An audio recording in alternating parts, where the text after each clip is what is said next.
Recently freed man sues state for $3 million. Couple arrested for catfishing. And Braden Hoop Shore base to open next year.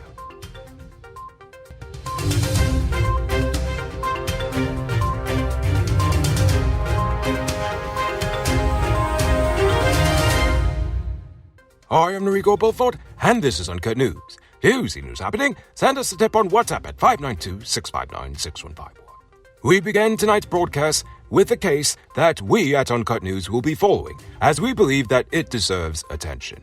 58-year-old Jones Raymond, the man who was recently freed after spending the last 9 years on remand for murder, is suing the state for $3 million Guyana dollars. He is accusing the state of offering no protections from the inhumane and dehumanizing conditions he faced while locked up, including being burned on numerous times by other prisoners, surviving multiple prison fires and riots, and being shot with pellets multiple times by prison guards during said riots. Shot with pellets that, according to him, are still lodged in his body to this day. On July 15, 2022, Raymond was freed after the High Court found that his constitutional right to a free trial within a reasonable time was breached by the state. He is accused of fatally stabbing Gary Joseph with an arrow on December 26, 2012. He was later charged and committed to stand trial in 2014. He has admitted to killing the victim with an arrow after his son was attacked, but said he acted purely in self-defense. In 2015, the Director of Public Prosecutions received the depositions for Raymond's case and sent it back to the magistrate for further work, but nothing was ever done.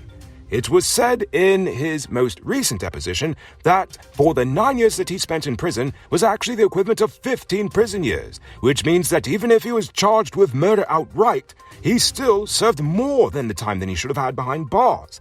9 years of state-sanctioned torture, and this man is only asking for $3 million? He has the forgiveness capacity of Nelson Mandela. This is a serious miscarriage of justice that I believe deserves way more than $3 million. Good news if you're behind on your payments to courts. Businesses who provide hire purchase services will now have to go to the magistrate's court to repossess an item once 70% of the purchase price has been paid. The new regulation is the result of the National Assembly passing the hire purchase bill. The bill was approved, but the main opposition claimed that crucial proposals that may have resulted in reducing loan rates for consumers were excluded by the government. Businesses would not be permitted to unilaterally repossess products after a large amount of money has been paid under the proposed regulation, which also covers credit sale and conditional sales agreements. The Ministry of Agriculture has signed an MOU with the Israeli company Calico Incorporated for a major hydroponics project. With an estimated investment of US $15.75 million, the project will involve a three-phase hydroponic production system designed to produce fresh herbs, vegetables, as well as other high-value crops over a 2,000 square meter space. 19-year-old Treon Gopi is now dead following an accident along the Buxton public road on the East Coast. Gopi died when a car collided with a motorcycle at around 12:30 p.m. on Tuesday. He was the pillion rider of said motorcycle. The driver of the motorcycle is currently hospitalized with head injuries, whilst the vehicle driver is currently in police custody. Did you know it's bad luck to start the new year with a Brock-up truck? Make this a December to remember with Powered Automotive. Powered Automotive has truck parts and spares from all the major brands you know and love at prices you won't find anywhere else. Visit them at 491 EE Eccles or call or WhatsApp them on 697-0171. Save big on truck parts at Powered Automotive, the #1 heavy-duty truck parts store in Guyana. You can multiply your cash by selling Digicel Top-Up. This is a legit way you can earn some extra money at your business or to supplement your current hustle. Become a top-up vendor quick and easy by linking with Cellular Plus. Call them on telephone number 685-3109 for more info.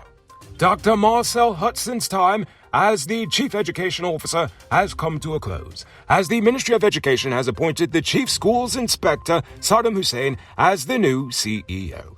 Hussein has been a classroom teacher for more than 20 years, and over the last 2 years, he served within the Central Ministry, managing the efforts to restructure the Inspectorate Unit of the Education Ministry.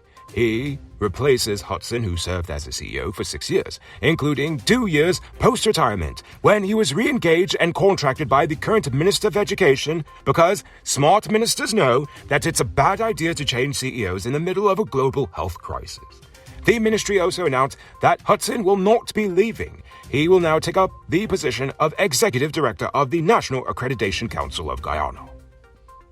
A 49-year-old hire car driver and his 35-year-old wife were arrested on Tuesday by the police in Berbice after a pistol and 20 rounds of live ammunition were discovered stashed in a toy vehicle at their house at Belvedere Village Quarantine. The couple remains in custody pending charges. In more criminal couple news, 40-year-old Shaliza Hitnarine and her partner, 29-year-old poultry farmer Mahesh Inchanali, are accused of catfishing an overseas-based Guyanese out of US $1,200 under the fake Facebook profile Princess Amrita. On Tuesday, the police busted Hitnarine and Inchanali in Rose Hall, Berbice. The couple are expected to be slapped with a cybercrime charge, whilst Hitnarine is also expected to be charged for obtaining money under false pretense. In other cybercrime news, Veerasamy Ramaya, the former regional executive officer of Region 6, East Berbice Quarantine, and current AFC member, has been charged with cyberbullying 43-year-old pandit Surjdial Sahadio of Crabwood Creek Quarantine. Sahadio is also known as Pandit Dave, and he is a member of the Region 6 RDC. Ramaya pleaded not guilty and was released on bail. He will return to court on February 20th, 2023. Now, in more positive AFC news, Mark Goring, an AFC Region 10 councillor, was chosen today as the new regional vice chair of Region 10, Upper Demerara Berbice. Goring was not the AFC's leadership's first pick for the job, but he was the only one nominated by his fellow AFC members. Ramcharan warned of consequences if the AFC's official nominee, Coretta Brathif, was not backed in August. Brathif received no nominations, and she too supported Goring. Now for today's oil update. NRG Holdings has hailed the arrival of the largest dredger in the Demerara River's history. The Yan De Nul Group, NRG's Holdings joint venture partner, has docked the MV Galeo Galay at Port Georgetown and deployed it to the project site on the west coast. The arrival of the vessel signals the start of the project's Sand Key reclamation phase. During this phase, the dredger will clear the current area and start the process of adding recovered material to create an artificial island on which the new port will be built. The first phase of this project will add more than 44 acres to Guyana's coastline. According to the project directors, the project is expected to become operational in 2023. As an independent online news entity, being politically objective can cost you a lot of money in lost sponsorship opportunities. That's because most local companies are often too scared to associate themselves with a news entity that is uncompromising with the truth. We do appreciate our sponsors, as their support is what has allowed us to maintain our integrity without fear and remain dedicated to you, our viewers. Every night, thousands of viewers rely on Uncut News because they are tired of the biased and poorly presented mainstream media in Guyana. But to truly compete, we need your help to grow Uncut News from being the most watched online news to the most watched news in Guyana, period. Help us by becoming a monthly subscriber today. There are special rewards at every subscription level, including your name in the credits, personalized gifts, and more. Your monthly contribution helps us to stay independent by spending less time worrying about paying the bills and more time on keeping you informed. So click the link in the description of this video and become a subscriber today. Which means it's officially robbery season. That's why you need to get security for your home and business through Sheriff Security Service. Sheriff Security offers well-trained guards, armed and unarmed patrol, marine patrol, K9 services. These people even have drones. Why? Because your security is their highest priority. You've seen the rest. Now hire the best. Hire Sheriff Security Service today. Now it's time to tell you about Best Buy's Car of the Week. Currently on sale is this 2016 Toyota Crown Athlete. It comes with Bluetooth mount rims, new tires, TV, CD, stereo, fog alarm, spot camera, and much, much more. Buy cash for $9.95 million, or pay as low as $1.99 million down with around $170,000 monthly for 5 years, and it is yours. Call or WhatsApp 662-0844 for more info. Visit the showrooms at 171 Peter Street, Queenstown, a lot to Amashi, and Southern America sent you for this sweet tea.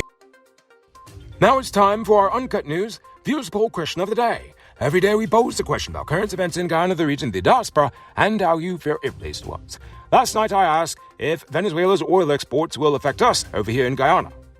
Dimitri V says, I don't think the U.S. restarting oil exports in Venezuela will have any real effect on us, because they're heavily invested in getting our oil, and they have better relationships with our nation as compared to Venezuela's. You do have a good point there. Jay Jairam says, no. Oil from Venezuela will not affect Guyana, as all the oil companies invested in Guyana are from the US and UK, so they will ensure that their investments are safe. Don't forget, what sweet deals these companies have in Guyana besides Venezuela is considered a rogue nation. You are absolutely correct with that. Good observation. On an unrelated note, Barefoot Wanderer knows exactly what I'm talking about when it comes to the airport.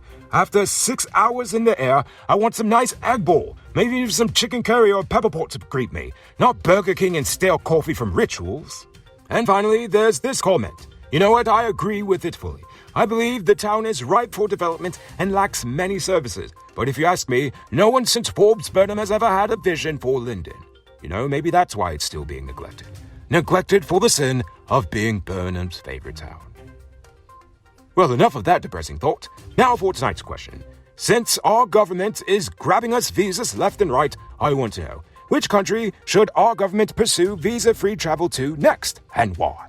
I want you to think about that question. Tell us in the comments below. If your response is good enough, we just might feature it in our next episode. And if that's all the time we have for tonight, and check us out tomorrow for another. Until then, I'm Rico Bulford saying good night, folks.